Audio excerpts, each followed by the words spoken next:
अगर आप tax planning कर रहे हो और एक ऐसी स्कीम में इन्वेस्ट करना चाहते हो जहां पर आपको एक अच्छे खासे रिटर्न्स तो मिले ही, साथ में आपको टैक्स रिडक्शन भी मिले, तो आप बिल्कुल करेक्ट वीडियो पर आए हो, क्योंकि आज मैं आपको बताने वाली हूँ एक ऐसी स्कीम जिसमें आपको इन्वेस्ट करने पर अच्छे खासे रिटर्न भी मिलेंगे और साथ में अंडर सेक्शन 80 से 1,50,000 तक का टैक्स रिडक्शन भी मिलेगा। मैं बात कर रही हूँ ELSS की, इक्विटी लिंक्ड सेविंग स्कीम की। बेसिकली ये टैक्स सेविंग म्यूचुअल फंड्स ही होते हैं। तो फटाफट आगे बढ़ते हैं और जानते हैं कि ये स्कीम कैसे काम करती है, आप कैसे इन्वेस्ट कर सकते हो और साथ में इसमें आपको कितने % तक का रिटर्न मिल जाएगा। लेकिन आगे बढ़ने से पहले अगर आप हमारे चैनल पे न्यू हो तो चैनल को सब्सक्राइब करना, बेल आइकन को प्रेस करना बिल्कुल भी मत भूलना। अब सबसे पहले यही समझते हैं कि ELSS क्या है। म्यूचुअल फंड के बारे में हम सब जानते हैं। म्यूचुअल फंड को एसेट मैनेजमेंट कंपनीज हैंडल करती हैं और आपके पैसे को डिवाइड कर अलग अलग कंपनीज के शेयर्स में इन्वेस्ट कर देती है अकॉर्डिंग टू द फंड।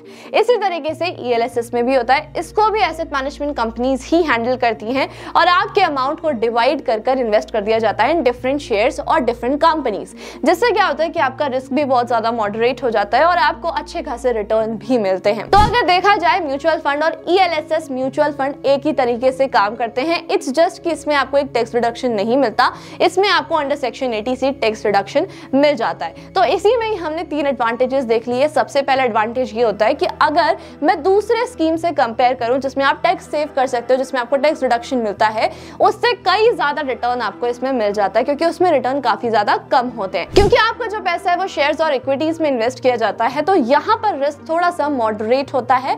और अगर मैं बात करूं दूसरे स्कीम्स की तो वहां पर रिस्क लो रहता है। देखा जाए तो ज्यादातर लोग इसमें इन्वेस्ट करने की प्लानिंग कब करते हैं? जब वो टैक्स प्लानिंग कर रहे हो। और ज्यादातर अगर मैं लोगों को देखूं तो वो टैक्स प्लानिंग कब करते हैं? End of the financial year plan करते हैं, जब उन्हें इनकम टैक्स रिटर्न पे करना होता है या फिर टैक्स रिडक्शन के लिए उनको सबमिट करना होता है एप्लीकेशन, तब वो स्कीम में इन्वेस्ट करना स्टार्ट कर देते हैं। लेकिन ये बहुत बड़ी गलती होती है। आपको ईयर की स्टार्टिंग में ही टैक्स प्लानिंग करना स्टार्ट करनी चाहिए, जिससे कि आपको ये पता होगा कि कब मार्केट ऊपर जा रही है और कब नीचे जा रही है। इसमें आपका ये प्रॉफिट होगा कि आप अच्छे खासे रिटर्न निकाल सकते हो। आपको एक एग्जांपल से समझा देती हूँ। अगर मार्केट स्टार्टिंग से पूरे ईयर से यहाँ से स्टार्ट होकर यहाँ पर गई, आपने पूरी ईयर में इन्वेस्ट नहीं किया, अब आप एंड ऑफ द ईयर्स में इन्वेस्ट कर रहे हो, यानी इस पॉइंट पर इन्वेस्ट कर रहे हो, तो आपका बहुत कम प्रॉफिट रह जाएगा। वहीं अगर आप इसको स्टार्टिंग से इन्वेस्ट करते हो तो पूरा ग्राफ अगर आप देखो तो आपको काफी अच्छा प्रॉफिट मिल सकता है। तो टैक्स प्लानिंग हमेशा आपको स्टार्टिंग से करनी चाहिए, जिससे कि आप ही का प्रॉफिट होगा। अब एक बार सारी स्कीम्स का कंपैरिजन भी देख लेते हैं। हमारे पास टोटल 4 टैक्स सेविंग स्कीम्स हैं, तो हम चारों के अलग अलग फैक्टर्स को समझेंगे और एक बार डिफरेंशिएट भी करेंगे। तो सबसे पहले है ELSS, जिसके बारे में हम बात कर रहे हैं, PPF public provident fund, national pension scheme और है FD। अब सबसे पहले रिस्क की बात कर लेते हैं। जैसे कि मैंने आपको बताया, ELSS में आपका पैसा इक्विटीज में इन्वेस्ट किया जाता है, तो यहाँ पर आपका जो रिस्क है बहुत ही ज्यादा मॉडरेट रहता है। ज्यादा भी नहीं कहूंगी, क्योंकि पैसा डिवाइड कर दिया जाता है तो वहां पर रिस्क थोड़ा कम हो जाता है, तो मॉडरेट लेवल पर रहता है। वहीं अगर मैं बात करूं FD की, तो वहां पर रिस्क बिल्कुल लो होता है। FD में कोई भी रिस्क नहीं होता, अगर होता भी है तो बहुत माइनर रिस्क होता है। वहीं अगर मैं PPF और NPS की बात करूं तो वहां पर भी बिल्कुल लो रिस्क होता है, यानी कि 0 के बराबर ही होता है। यहाँ पर आपको ऐसा लगा होगा कि ELSS का थोड़ा सा नेगेटिव पॉइंट है, बट जब आप रिटर्न्स का डिफरेंस सुनोगे ना, तो अब आपको लगेगा कि नहीं, थोड़ा बहुत रिस्क तो ले सकते हैं। अब ELSS की बात की जाए तो पोस्ट टैक्स आपको 13 to 14% तक का रिटर्न मिल जाता है। FD में मिलता है 7 से 8% तक का। NPS की अगर मैं बात करूं तो वहां पर भी आपको 8 से लेकर 13% तक का रिटर्न मिल जाता है। वहीं अगर PPF की बात की जाए, पब्लिक प्रोविडेंट फंड की, तो उसमें लगभग आपको 8% का रिटर्न मिल जाता है। यहाँ पर आपने देखा सबसे बड़ा डिफरेंस, ELSS में आपको पोस्ट टैक्स मिल रहा है 13 to 14% का रिटर्न। टैक्स देने के बाद आपको इतना अच्छा रिटर्न मिल रहा है। वहीं अगर मैं इसको FD से कंपेयर करूं तो FD तो इन्फ्लेशन भी बीट नहीं कर पा रही है। हाँ, अगर NPS की बात की जाए तो वहां पर अच्छा खासा रिटर्न है, बट उनका लॉक इन पीरियड बहुत ज्यादा होता है। अब लॉक इन पीरियड की बात की तो ELSS में सिर्फ 3 साल का लॉक इन पीरियड होता है, और अगर आप टैक्स सेविंग FD कर रहे हो तो वहां पर 5 इयर्स का लॉक इन होता है। PPF की बात की जाए तो वहां पर अराउंड 15 इयर्स का लॉक इन होता है। और अगर आप NPS में इन्वेस्ट कर रहे हो, नेशनल पेंशन स्कीम में इन्वेस्ट कर रहे हो, तो टिल रिटायरमेंट आपका लॉक इन ही रहेगा, तब तक आप उस पैसे को नहीं निकाल सकते। तो मुझे ऐसा लगता है कि लॉक इन पीरियड यहाँ पर एक बहुत बड़ा प्रॉब्लम क्रिएट कर देता है। अगर आपको इन इमरजेंसी पैसा निकालना है, आपको यूज करना है, तो वो आपके लिए एक बहुत ज्यादा प्रॉब्लमैटिक चीज हो जाती है और लिक्विडिटी इसमें बहुत ज्यादा कम हो जाती है। वहीं लिक्विडिटी ELSS में ज्यादा होती है, क्योंकि लॉक इन सिर्फ 3 साल का होता है। तो कंपैरिजन में फाइनली हमने ये देखा कि ELSS में आपको काफी ज्यादा फायदा मिलने वाला है। अब आपके माइंड में ये भी कंफ्यूजन होगा कि आपको SIP इन्वेस्टमेंट करना चाहिए या फिर लमसम इन्वेस्टमेंट करना चाहिए, तो वो भी मैं आपकी कंफ्यूजन क्लियर कर देती हूँ। अगर आप लमसम इन्वेस्टमेंट करना चाहते हो तो आपको थोड़ा सा अटेंटिव होना पड़ेगा और आपको मार्केट चेक करनी पड़ेगी। जब मार्केट नीचे जा रही है तभी आपको लमसम इन्वेस्ट करना चाहिए, वरना आपको ज्यादा फायदा नहीं होगा। वहीं अगर मैं बात करूं SIP की, तो SIP में एवरेजिंग हो जाता है अमाउंट। आप लॉस में भी खरीद रहे हो, मार्केट नीचे जा रही है तो भी खरीद रहे हो, ऊपर जा रही है तो भी खरीद रहे हो। तो अगर आपके पास बिल्कुल भी टाइम नहीं है, मार्केट की बिल्कुल भी नॉलेज नहीं है, आप टाइम ही नहीं दे सकते, तो आपको SIP में जाना चाहिए।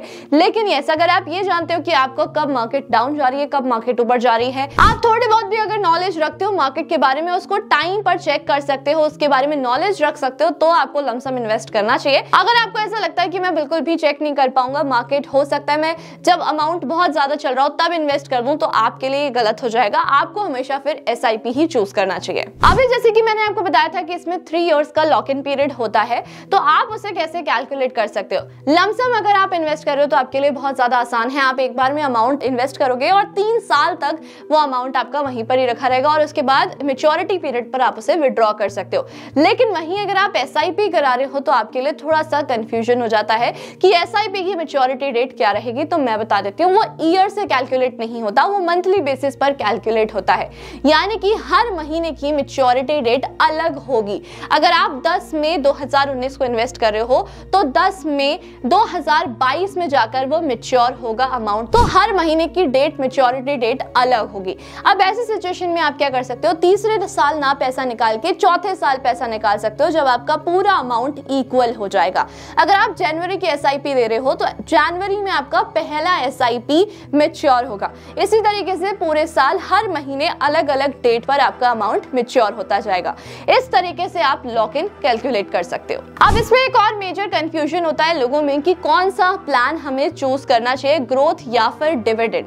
देखिए, दोनों ही प्लान्स काफी अच्छे होते हैं, डिविडेंड की पावर भी अच्छी होती है। लेकिन अगर आप लॉन्ग टर्म के लिए इन्वेस्टमेंट करना चाह रहे हो, जब भी हम कहीं पर भी इन्वेस्टमेंट करते हैं ना, तो वो लॉन्ग टर्म के लिए ही होनी चाहिए, क्योंकि शॉर्ट टर्म में आप नुकसान भी झेल सकते हो। जैसे मैंने आपको बताया था कि लमसम के लिए आपको मार्केट रीड करनी पड़ेगी, आपको मार्केट देखनी पड़ेगी कब नीचे जा रही है, कब ऊपर जा रही है।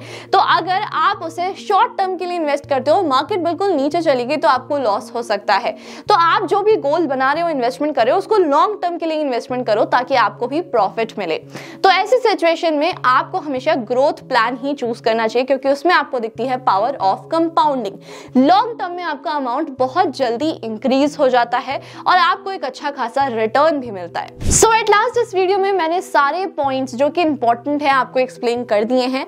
अगर आपको इससे रिलेटेड स्टिल कोई कंफ्यूजन है तो आप मुझे कमेंट करके पूछ सकते हो। आई होप आपको एक क्लैरिटी मिली होगी कि अगर आपको टैक्स सेविंग के लिए, टैक्स रिडक्शन के लिए कहीं पर इन्वेस्ट करना है तो आपके लिए कौन सी बेस्ट स्कीम हो सकती है। बट स्टिल मैं आपको ये बोलूंगी कि अगर आप कहीं पर भी इन्वेस्ट कर रहे हो तो एक बार ओन रिसर्च भी जरूर कर लेना, क्योंकि वो भी बहुत ज्यादा इंपॉर्टेंट होती है। अगर अभी तक आपने इन्वेस्टमेंट स्टार्ट नहीं किया तो आज से ही कर लेना। आपको लिंक हमारे डिस्क्रिप्शन बॉक्स और पिन कमेंट में मिल जाएगा। फ्री में डीमैट अकाउंट ओपन करा सकते हो, साथ में आप उसमें रेफर एंड अर्न भी कर सकते हो। और ऐसी इंटरेस्टिंग वीडियोस को देखने के लिए हमारे चैनल को सब्सक्राइब करना, बेल आइकन को प्रेस करना बिल्कुल भी मत भूलना। Thank you so much.